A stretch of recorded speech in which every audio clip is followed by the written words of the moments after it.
Parti. Bonjour à tout le monde. Donc, on va se retrouver pour la dernière partie de notre débat. On va commencer, on va rentrer dans le vif du sujet avec le sujet sur les pays sud-américains. Pourquoi ces pays réussissent au niveau mondial et pas les pays africains, alors qu'il y a sensiblement le même contexte économique puis social dans ces deux régions du monde.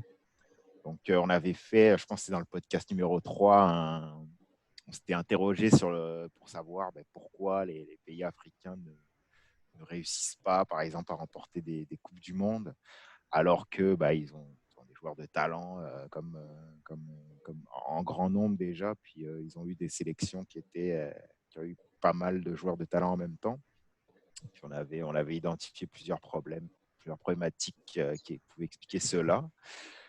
Mais on remarque que pour une région du monde qui est quand même sensiblement similaire à l'Afrique, l'Amérique du Sud, l'Amérique latine, on remarque que ce n'est pas le cas, que l'Uruguay a 3 Coupes du Monde. L'Argentine, je pense, en a 2 ou 3, quelque chose comme ça. Le Brésil, 5. Donc, on voit qu'il y a quand même une sacrée différence. L'Uruguay aussi qui a gagné les 2 premières Coupes du Monde. Ouais, c'est ça. Bon, on pourrait discuter de la validité de ces victoires, mais bon, elles sont là, il faut les compter quand même.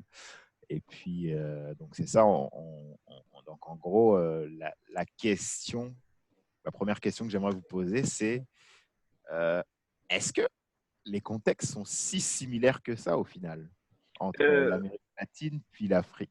Puis, je vais te laisser commencer, Stéphane. Oui, les contextes sont vraiment similaires, mais ça dépend de quel contexte tu parles précisément. Si tu parles des contextes économiques, je te dirais absolument oui, c'est presque pareil. Les contextes politiques, plus ou moins, tu vois. Ouais. Parce que c'est aussi des pays où il y a, j'ai pas envie de dire la dictature, mais des régimes fermés, tu vois un peu, non? Oui, exactement. Disons corruption. Corruption, exactement. Tu peux dire ça comme ça. Mais la différence, peut-être si on l'a maintenant dans un contexte footballistique, là, la vraie différence, ce que moi j'ai pu remarquer, c'est vraiment le style de foot pratique. Et ils ont eu à garder le style de foot, tu vois. Si on prend le cas du Brésil, par exemple, avec la samba et tout, c'est le style de foot. Ça n'a pas changé d'une génération à une autre. Tu veux regarder ça jusqu'à, peut-être on peut dire que c'est présentement cette génération-ci qui est un peu, tu vois un peu, non? Le style qu'on connaît, peut-être un peu pareil pour l'Argentine et tout. Donc, précisément, je pourrais dire c'est peut-être le style de foot. Comparément en Afrique, j'ai pas envie de dire, mais au Cameroun, présent, si je dans le cas du Cameroun, on avait un style de foot précis, ce qui fait que on était vraiment, comment on disait, indomptable. On savait qu'on avait notre terrain là, le milieu, c'était la niaque. On perd, on perd ça de plus en plus.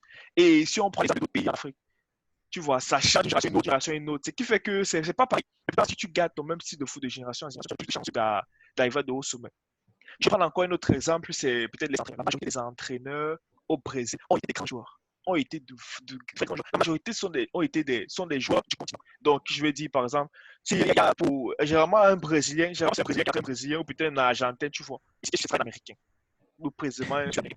En Afrique, on va te prendre un Européen, on va te prendre un Américain, on va te prendre tu vois, on va tout mélanger en fait.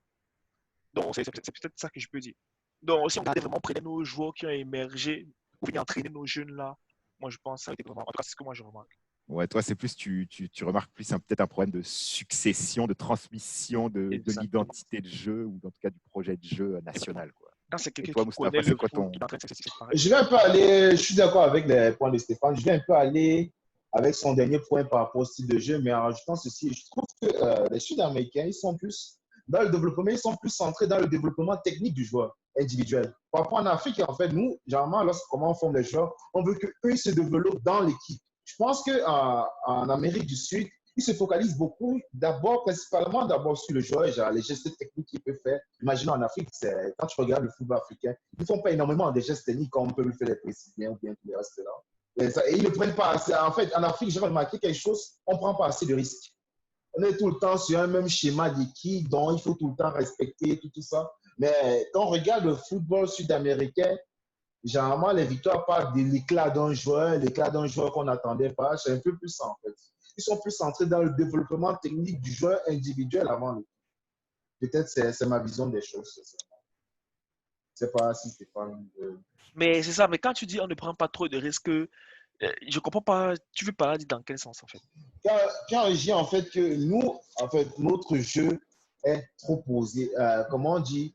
On fait un peu comme une attaque un peu trop placée, genre, trop posée, tu vois. si je veux prendre par exemple des Brésiliens, genre, euh, en fait, nous, en Afrique, je dirais que nous, on a moins de porteurs de balles. Mais j'ai envie de te dire quoi? Des cas comme quoi? Peut-être comme Foé, c'était un porteur de balles, paix à son âme. Tu vois, peut-être quand tu dis moins, peut-être comparément au nombre de Brésiliens, je vais dire oui, peut-être. Des gars peut-être beaucoup plus techniques que les Brésiliens. Et encore, c'est pas forcé parce que tous ceux qu'on sélectionne, Ouais. qu'on a eu à sélectionner là, c'est pas forcé qu'ils étaient meilleurs que ceux qu'on n'a pas eu à prendre, qu'on n'a pas pris. Mais en tout cas, pour moi, Ouais. c'est Ouais. pour moi, mon véritable problème, c'est une question d'identité en fait. Parce que si tu ne te connais pas, tu ne pourras jamais rien faire. Tu vois un peu.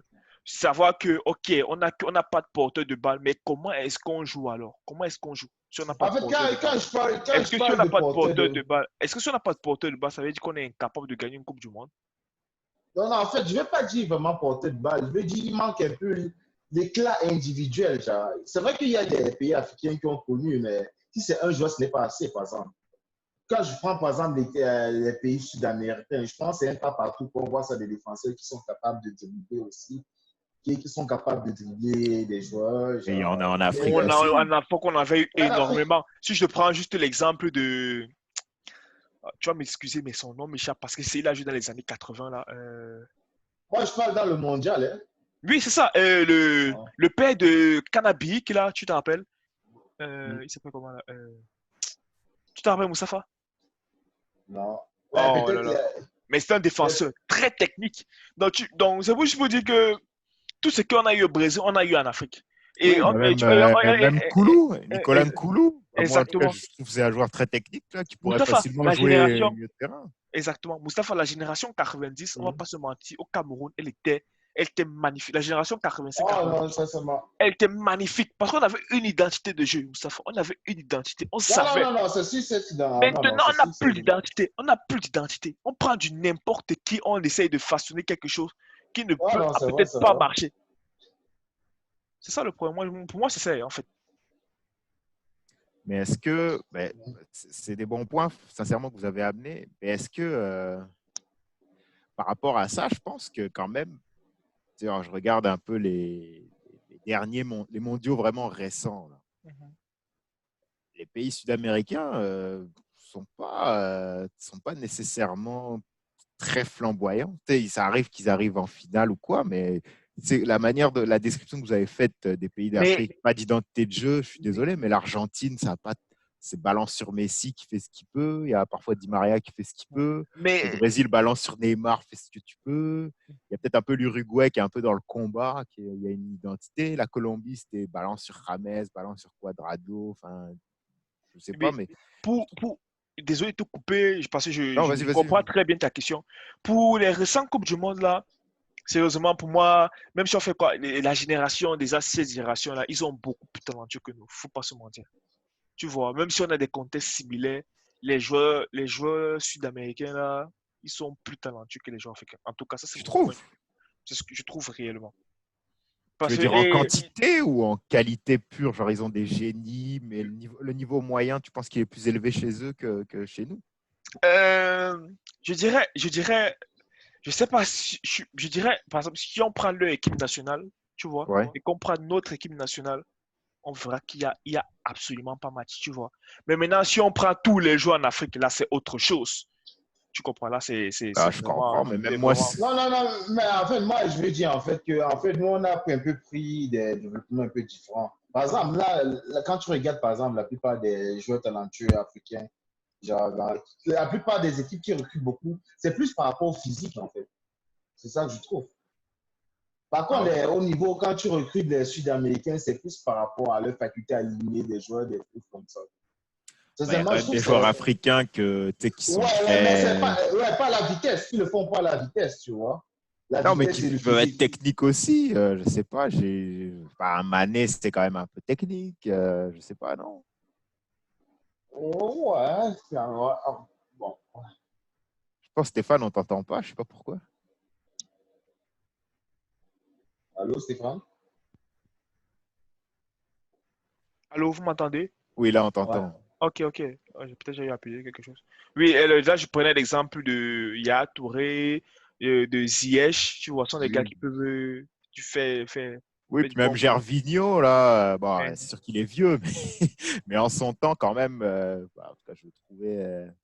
Je ouais, dis je pas vois. qu'il serait titulaire au Brésil, mais je veux dire, parce que l'Amérique latine aussi, c'est plus grand qu'on le sait. Il n'y a pas que le Brésil et l'Argentine, hein. C'est ça, il aurait sa place pour moi facilement dans l'équipe, par exemple, de Colombie ou quelque chose comme ça. Mhm. Ouais, je suis d'accord avec toi. C'est pour ça que je ne suis pas certain que les.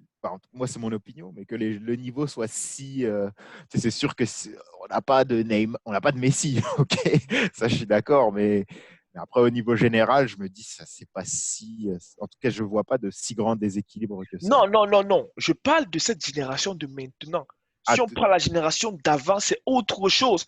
Moi, je suis capable, tu es capable d'aligner tes 11 meilleurs joueurs brésiliens. Moi, je te forme mes 11 meilleurs joueurs africains. Franchement, moi, je trouve qu'il y aura énormément de matchs. Et on sera même capable de vous battre.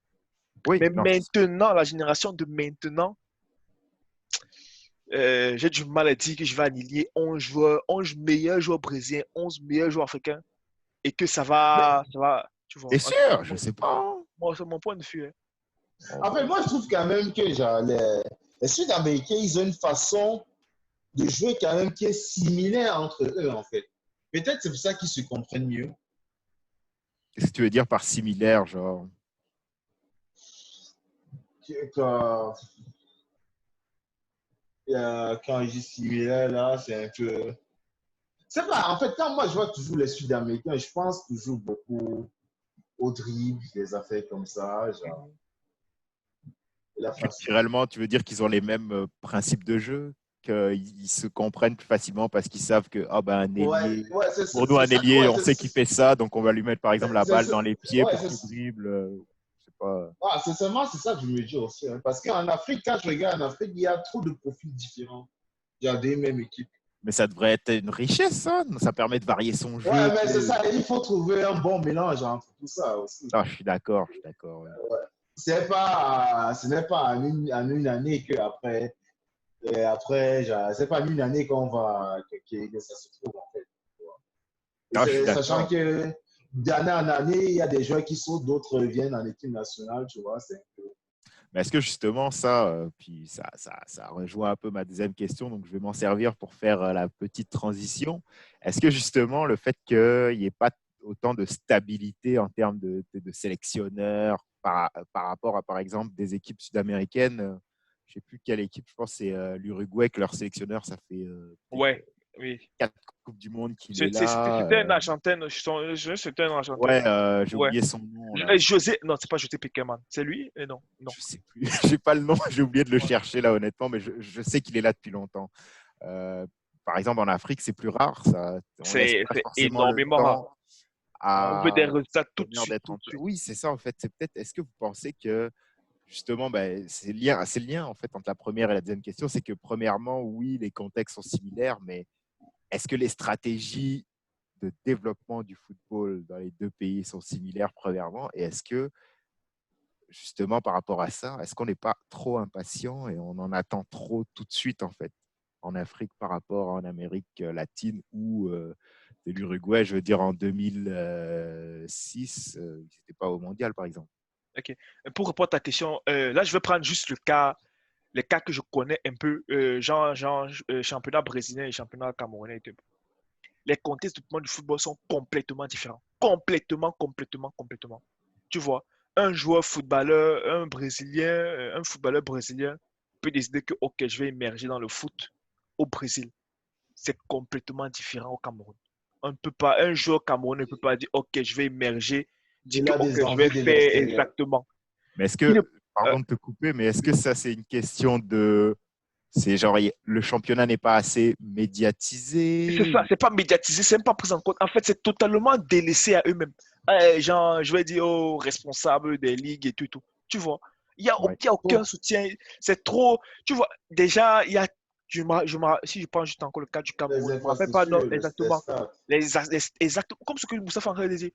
Comme ce que. Il y a plusieurs fois, les championnats ont été arrêtés parce que les joueurs faisaient grève, comme quoi ils ne sont pas payés et tout, et tout.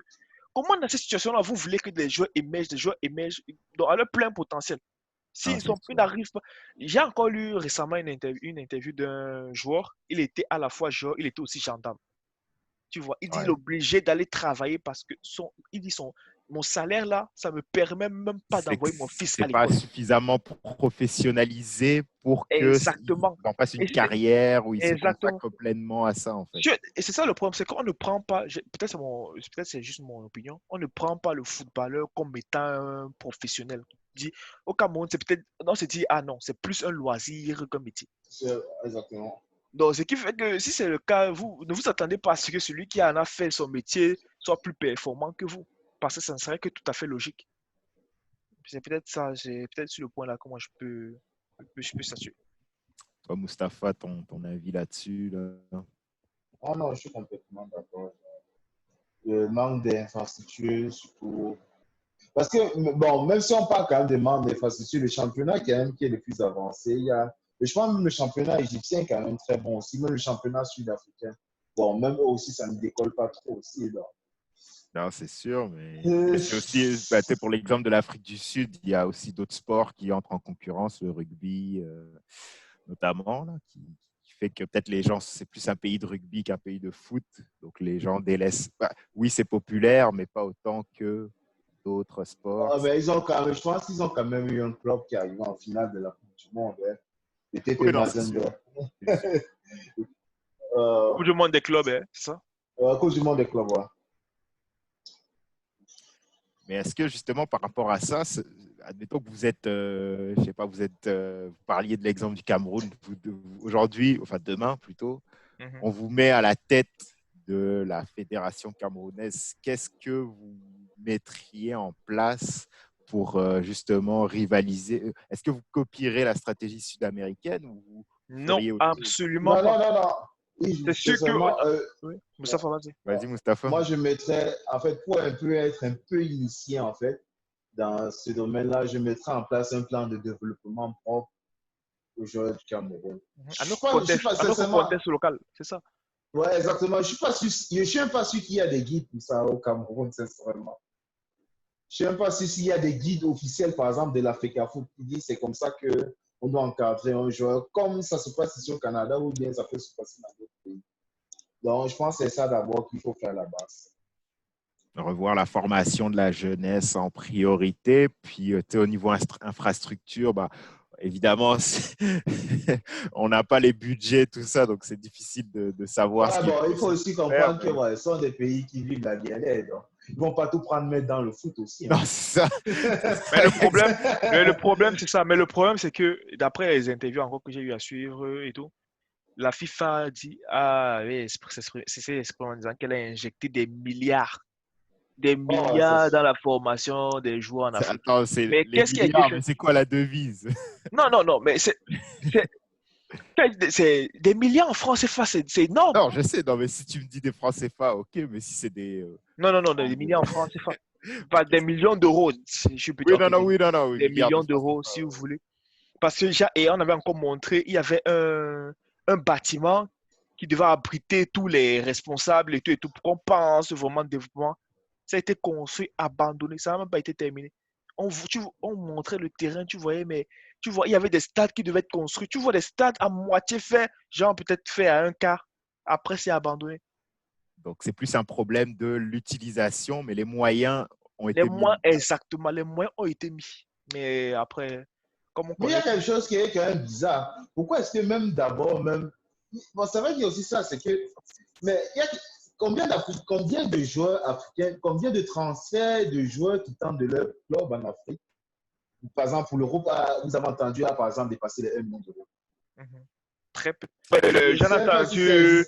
Oui, non, l'autre, il s'appelle le joueur congolais là, qui a joué à Anderlecht. Ah oui, oui, oui. J'ai oublié son nom. Un Mais attaquant. oui, Ça. oui, un attaquant. Oui, oui. Ouais. Par contre, je pense que quand tu vas regarder, par exemple, le Même championnat l'autre, même mexicain encore ou le l'autre. championnat brésilien, Oui. c'est Il y a assez plusieurs. récurrent, ces genres de transferts. Il y en a énormément. C'est vrai que je suis C'est- d'accord avec toi sur ce point de vue.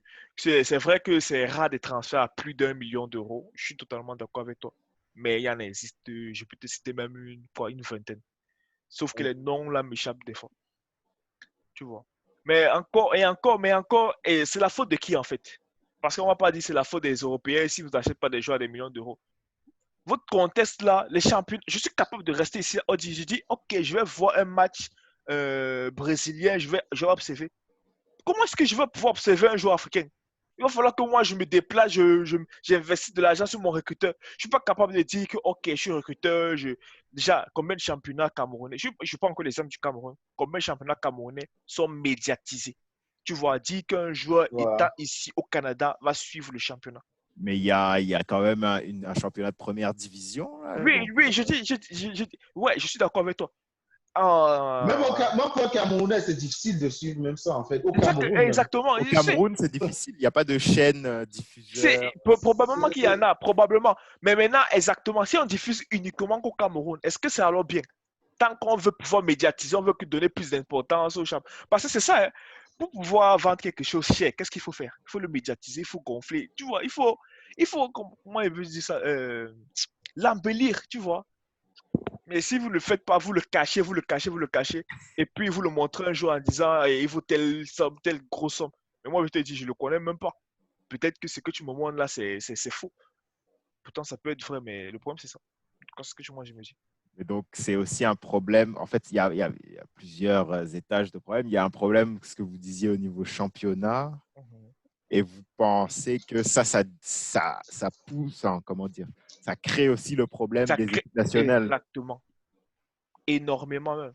C'est ça aussi encore, parce que je vais encore prendre le contexte camerounais que je maîtrise un peu, parce que c'est sûr qu'il y a plein de choses là que je ne maîtrise pas. Non, je Bah, comprends. il y avait eu tellement de conflits, parce qu'il y a tellement eu de conflits fédération, ministère des Sports concernant l'équipe, tu vois. Ouais. Parce que les deux structures-là veulent absolument contrôler l'équipe. Parce qu'on dit, ok, la fédération qui doit verser des primes, le ministère des Sports doit verser des primes. Mais chacun, à ce moment-là, chacun se jette la responsabilité sur l'autre. Mais maintenant, quand l'autre gagne, ouais, non, c'est plus le ministère des Sports. En fait, il y a tellement eu de conflits fédération, ministère des Sports. C'est quelque chose quand il y a ce conflit-là, ça mine énormément le foot. Énormément.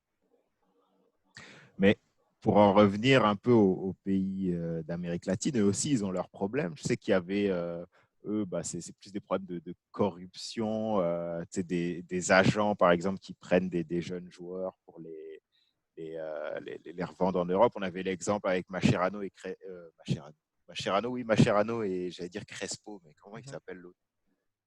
Tevez, Mais tu avec leur vois, transfert, mais avec leur tu vois, transfert là, à je te West coupe Ham. encore parce que je comprends très bien ce que tu veux dire. Mais dans ce cas-là, c'est bénéfique pour qui? C'est bénéfique pour le pays, Ben, tu vois. là, c'était Parce que bénéfique c'est un pour joueur. l'agent. Non, non, mais je vais te dire pourquoi c'est bénéfique pour le pays. Parce que ces deux joueurs-là vont aller se faire former en Europe. On ne va pas se mentir, l'Europe forme énormément bien pour le moment. Il y a les meilleures structures de formation en Europe. Donc, ce qui fait que même si les agents-là s'enrichissent, les deux joueurs qui vont aller se faire former et qui vont revenir aider le pays, ce sera bénéfique pour le pays. Combien, sérieusement, si on avait des agents camerounais qu'on allait corrompre, euh, aller verser tous nos joueurs en Europe pour qu'ils aillent se former et revenir au pays, j'aurais dit, ok, tant mieux. Ah bon? Non, Et, parce que ça aurait été bénéfique pour le pays, parce que le pays devait Oui, mais énormément profiter. est-ce que c'est moralement Non, acceptable? moralement, non. Moralement, non, c'est juste pour te dire que dans le mal qu'on présente là, il y a eu énormément de bienfaits pour le pays. Ok. Toi, Mustapha, là-dessus, je sais que tu voulais intervenir. Là, j'ai vu que tu voulais intervenir. ouais, aussi, comme l'exemple que Stéphane a dit, genre par exemple, l'exemple de Tevez qui passe former en Europe et qui réussit, comment est-ce que ça peut aussi aider le pays? En fait, ça suscite de l'intérêt. Quand on commence à voir, il y a un Ronaldinho qui sort de là, ou bien Ouais, ensuite il y a un Kaka qui sort de là, les gens disent que, ah, sûrement là-bas, il y a aussi des grands joueurs, ils envoient un peu plus. Les oui. agents là-bas pour sculpter. Non, je suis d'accord, mais on a quand même, il y a quand même des structures là pour un peu, je sais pas pour faire Ouais, l'avocat en du diable. Afrique, le problème de l'Afrique, c'est que quand les gars, quand il y a des centres de formation étrangers qui sont en Afrique, hein, je pense qu'il Oui, y a des clubs anglais comme les mais il centres y a de aussi formation. des fondations d'anciens joueurs. Je sais que Samuel Eto'o je pense qu'il a une école au Cameroun partenaire avec le Barça. Exactement. Mais T'as, je vais un peu prendre d'abord le centre de formation, d'abord même des joueurs, des clubs étrangers, des clubs européens qui ont souvent en enfant. Généralement, qui recrutent ces joueurs-là, ils les recrutent vraiment jeunes. Lorsqu'ils arrivent en Europe, qu'est-ce qu'ils font? Ils prennent la nationalité. Et là, maintenant, s'impose Dylan. Ils prennent d'abord la nationalité juste parce qu'ils bon, ils entament une démarche. Parce qu'en même temps aussi, il faut sécuriser son derrière aussi. Si le foot rate, quand même, au moins, il fait un bang. On va Ah, dire. ouais, non, je Ouais. comprends. Mais ils ont déjà la nationalité. Maintenant, quand c'est le moment de jouer pour l'équipe nationale, c'est là où ça pose souvent problème un peu, tu vois. Est-ce que je m'en vais retourner jouer pour mon pays ou bien je reste jouer pour mon pays là où j'ai un peu plus évolué? C'est pour ça qu'on retrouve quand même beaucoup genre, de joueurs d'origine africaine en France, ou bien même en Angleterre. En Angleterre, même en Belgique. Ils sont nombreux enfin en Europe, dans presque tous les pays là, en fait, qui accueillent souvent beaucoup d'immigrants africains. Donc, c'est pour dire que déjà à la base aussi, on se fait vider quand même de nos talents. Hein, pour avoir ça. Ah, ça, c'est vrai. Ça, c'est vrai. Puis, c'est peut-être un peu moins le cas pour les. Bah, je sais que, par exemple, les Brésiliens, ça arrive qu'ils soient naturalisés portugais, mais sinon, par exemple, c'est rare qu'il y ait un Argentin qui va jouer pour la nationalité. C'est exactement, c'est ça que je me dis, c'est un peu plus rare par rapport aux C'est Sud-Africains. ça, parce que même tu Quand même, as, des Icardi, des joueurs comme ça, même si Icardi il a passé quasiment toute sa vie entre l'Italie puis l'Espagne, puis il a quand même été joué pour l'Argentine. Donc, je ouais. ne saurais pas l'expliquer comment ça se fait que ça ne suit pas chez nous, en fait. C'est un peu étrange. Bon, bon. C'est pas peut-être parce qu'ils ont une plus grande proximité aussi avec. Il faut quand même avouer quand même ces pays-là sont des destinations numéro un pour les étrangers, hein, pour les vacances. Genre. Les pays sud-africains, je pense que les pays sont quand même assez attractifs. Donc, deux fois, je me dis quand même. Moi, par exemple, pour mes vacances, souvent, je me dis, si je peux aller prendre mes vacances en Afrique, c'est compliqué. D'accord, on pense toujours à Cuba, le Brésil, les plages de Rio de Janeiro, tu vois. Ils sont quand même assez attractifs pour dire que je peux aller jouer dans mon pays et me Ça sentir bien, dépend ce tu que vois. tu vas chercher sur les Ça plages de dépend ce que Rio. tu Hein. vas chercher. Moi, je sais pas, je connais pas, mais tu as l'air informé. Hein. Très informé. Non, je plaisante, bien évidemment, mais non, mais c'est un bon point quand même. Ce que tu dis là, c'est vrai que ça peut jouer aussi sur la décision. Quoi. Ouais. Non, mais c'est vraiment des bons points que vous avez apportés. Puis, dernière question là-dessus. Vous voyez comment le futur, là, en tant que tel, pour les deux contextes, sud-américains puis africains? Est-ce que vous voyez que… Parce que bon, les Sud-Américains, eux, j'essaie de me mettre à leur place. Eux, j'imagine qu'ils veulent vraiment aller concurrencer les pays européens en termes mondiaux. Donc, vous, est-ce que vous pensez que eux, ils vont réussir déjà à concurrencer puis même dépasser les pays européens, ou est-ce que il va y avoir une troisième puissance, entre guillemets, puissance émergente de l'Afrique qui va réussir à s'imposer au niveau mondial? Si je peux commencer, Oui. sérieusement, au vu de ce qu'on voit présentement, j'ai envie de dire non. Maintenant, mais ce qui est de particulier, c'est qu'on ne sait pas quoi l'histoire sera faite, tu vois, on ne sait pas quoi demain sera fait. Donc, s'il y a un gros changement de mentalité, oui, croyez-moi, l'Afrique, là, ça sera la première puissance footballistique au monde. Il y a Notamment, un si je peux me gros... permettre, c'est si jamais les anciens joueurs viennent s'impliquer aussi. Exactement. S'il y a un changement Voilà. même de régime, même, parce que c'est la politique qui régit tout. Ah ouais. Ouais, exactement. S'il y a, Ouais. s'il y a tout ça là, croyez-moi, on va être très Ça loin. fait beaucoup de si quand même. C'est Mais… ça le problème. C'est pour ça qu'il a dit, mais au vu de ce qui se passe là, ça va être très compliqué. Vraiment très compliqué. Et l'Amérique latine, tu les vois concurrencer Moi, l'Europe. je les vois toujours. Parce que regarde, l'Amérique latine, même déjà dans leur contexte là, moi je trouve qu'ils concurrencent l'Europe. Tu vois. Parce que si on prend les dernières Coupes du Monde, il y a eu combien de pays en Amérique? Il y a C'est combien de tous pays des Européens, là, les dernières. Depuis 2002, je pense, c'est que des Européens. qui gagnent la Coupe du Monde ou bien qui arrivent, mais qui arrivent dans le dernier carré? Il y a eu combien Ah, de. non, oui. Ah, ok, ouais, dans Tu le vois. dernier Bon, carré, enfin, oui. ouais. C'est ça que je suis en train de. Tu vois, il y en a eu plein parce que il y a eu le Brésil la dernière fois, je ne me trompe pas. Il y a eu l'Argentine récemment, Argentine, l'Uruguay, l'Uruguay. exactement. ouais, non, Tu vois, ce qui fait que même s'ils ne gagnent pas là, c'est juste cette tendance. Comme je dis, pour moi, le foot, c'est pas à pas. Plus j'ai des chances d'arriver en quart de finale, plus j'arrive en demi-finale. Aussitôt que je penses vais qu'un m'installer mental, en genre, Fidji? finale, exactement. Aussitôt que je vais Ouais. m'installer en finale là, croyez-moi, pour que je redescende là, il va falloir un gros miracle. Parce que j'ai pris goût en fait. Tu vois, j'ai franchi ces étapes là qui me permettent de dire non, là je suis là, je ne peux plus redescendre. Mais est-ce que ça peut être le cas en Afrique? On en a parlé la dernière fois, mais Ouais, non, c'est sûr. Toi, Mustapha, Sincèrement, je vois pas qu'est-ce qui a évolué depuis, hein. Tout ce que je remarque, en fait, c'est que quand je regarde un peu plus, je vois un peu plus de représentation genre, de joueurs d'origine africaine dans les grandes équipes et dans les grands championnats et même dans les équipes nationales européennes. Il m'a regardé la France de 98 et la France qui a gagné la Coupe du Monde. C'est complètement le jour et la nuit. On ah va oui, pas, on va pas se mentir. On va pas se mentir. c'est vraiment le jour, puis là, c'était la nuit. C'est exactement ça. Et donc, c'est vrai qu'il y a des joueurs africains qui commencent à être plus représentés, genre. C'est vrai, c'est vrai. Mais localement, rien à ça. On n'a rien. On se retrouve toujours avec les mêmes problèmes en début de Coupe du Monde. Il n'y a pas de prime, les joueurs crèvent, des affaires comme ça. Jusqu'à la dernière Coupe du Monde, encore, il y a encore ce genre C'est de ça. problème. C'est malheureux, mais c'est comme ça. C'est- Puis, dernier petit point, parce qu'il ne nous reste pas beaucoup de temps. Je sais que ce n'était pas vraiment dans le sujet, mais les pays asiatiques, eux, ils ont quand même des moyens, puis ils ont peut-être des situations politiques qui sont peut-être plus propices au développement du sport. Bon, je pense notamment à la Chine. Bon, je ne veux pas dire que c'est une dictature parce qu'ils écoutent tout, mais bon, c'est un régime autoritaire, on va dire, qui sont capables d'investir beaucoup dans le sport puis de faire en sorte de promouvoir vraiment le sport. Est-ce que eux, vous les voyez? Est-ce qu'il n'y a pas un risque pour l'Afrique d'être complètement relégué à la fin puis que des pays asiatiques viennent s'imposer à leur place? C'est tout à seulement fait vu le possible. nombre. Oh, Vas-y, vas-y, Moustapha, désolé, vas-y. Parce que je pense que le Japon l'a déjà au moins fait, non? Ben, il y a eu Même le la Corée Japon, du Sud en demi-finale de la Coupe du Monde ouais. 2002. Pour le nombre de pays qui est en Asie, en fait, je trouve quand même. Le nombre de pays qui ont une équipe nationale, en fait, je veux dire. Je trouve quand même qu'ils s'en sortent pas mal déjà mieux qu'en Afrique, hein.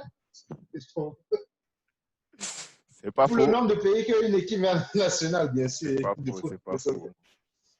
Bon, la Chine, c'est vraiment. Question de la Chine, c'est sûr qu'en fait, avec les efforts. Sincèrement, je me dis que ça pourrait arriver. Ça pourrait. Si je prends l'exemple des Jeux Olympiques,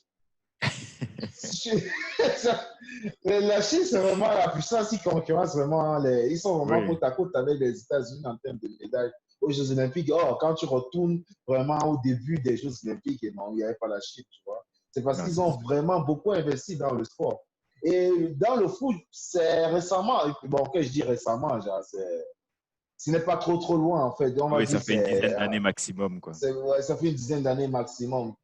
Peut-être ça va porter ses fruits, mais peut-être ça va porter ses fruits, sincèrement. Ok. Stéphane, toi, ton avis là-dessus? Moi, je pense que, sérieusement, ils sont même déjà en train de dépasser. Ils sont déjà en train de Ah ouais? dépasser. Mais c'est parce que je ne sais pas si ta question portait énormément uniquement sur l'équipe nationale, mais si c'est rien qu'au Ouais, niveau c'était des. général aussi. C'est Ouais. ça. Parce que c'est les juges généraux, là, ils sont déjà devant nous. Parce que le championnat asiatique commence à devenir plus intéressant. Regarde, un joueur européen, maintenant, il est capable de se dire, oh, ok, je vais aller en Asie jouer. Tu vois un joueur européen dire, je vais aller en Afrique jouer. Donc, juste ce plan-là, tu vois qu'ils sont déjà en train de dépasser. Mais pour revenir, si je vais être un peu plus précis sur le contexte de équipe nationale et tout et tout. C'est fort probable qu'il nous dépasse parce que là, je pense qu'on est peut-être, je sais pas, je connais pas trop les stats pour pouvoir juger, tu vois. Mais je sais qu'on est arrivé plusieurs fois en quart. Eux, ils sont arrivés plusieurs fois en quart et certaines équipes même en demi, si je me trompe pas. Le cas du Japon, dont Mustafa avait fait mention. Donc, juste ce plan-là. Et en plus, c'est ça aussi. Et ils investissent encore. Ils investissent énormément. Ils investissent, ils investissent. C'est ça le but. Et ils ont des projets, ils investissent. Nous, on a des projets, mais on attend juste la magie, en fait. On veut que ça se réalise sans effort, malheureusement. Donc, c'est pour ça que je pense que sur ce rythme-là, très probablement, peut-être pas à cette Coupe du Monde, mais qui sait, peut-être dans deux, trois Coupes du Monde, peut-être on aura une équipe asiatique vainqueur de la Coupe du Monde. Possible. C'est vrai. En tout cas, c'était vraiment des bons points que vous avez amenés là. Si jamais il y a un dirigeant de fédération africaine qui passe par là, je pense qu'il y a quand même quelques bons petits conseils à prendre Exactement. dans les avis qui ont été donnés là. Donc, merci beaucoup à vous. C'est la Merci à fin de toi. notre podcast. Merci à toi. C'était très agréable. Et vraiment, j'ai bien aimé la toute dernière discussion là. C'était un bon sujet. Donc, on va se retrouver la semaine prochaine avec d'aussi bons sujets, je l'espère. Merci encore pour votre temps. Salut Merci à les gars. toi. Salut. Bye. Salut, Bye. salut.